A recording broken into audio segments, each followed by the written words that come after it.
Today we're going to spend a few minutes kind of doing an artist spotlight on an artist who I really, really love, Kehinde Wiley. Okay, Kehinde was born in South Central Los Angeles, and he has a twin brother, and he has a very protective mom who really wanted to protect her boys from the very charged racial landscape that they were living in.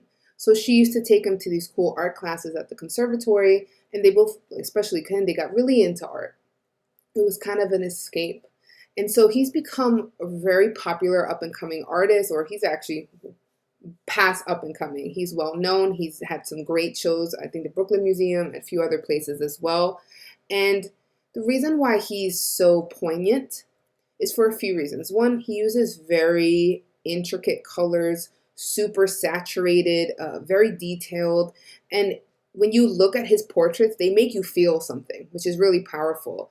And he has a lot of big fans. LL Cool J had said this about him that I thought was interesting. It says he's a classically, formally trained artist who is transforming the way African Americans are seen, going against the grain of what the world is accustomed to.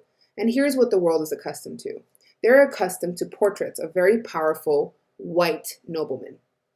And if you go take an art history class in college, you study art, you will often see depictions of white men and white women. You will rarely see people of color being portrayed in powerful positions. And he decided to turn that on his head and shine a light on that. So what he does is that he has black and brown men and women stand in very similar nobleman poses, right? But he has them dressed in traditional garb, regular clothing, things they would wear on a normal day. And because he's able to paint these portraits of black and brown men and women, but in poses that are associated with powerful white men, he's able to question who should be and who has been represented as being powerful in the world of Western art and in the world in general. And as a result, he's able to challenge traditional portrayals of race, of power, of masculinity.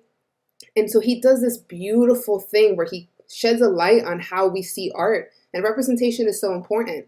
If you go through a traditional art museum, it can feel very disheartening being a person of color, not seeing people who look like you depicted.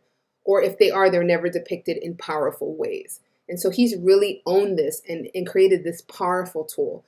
I would highly recommend checking him out more. He has some beautiful works of art. And if you ever have the opportunity to see one of his shows, go. He's most famous for his Obama portrait, but his other works are really worth looking into. And we're going to be doing something similar today where we're taking portraits of people we may admire and respect and merging them with very intricate patterns using pixel art.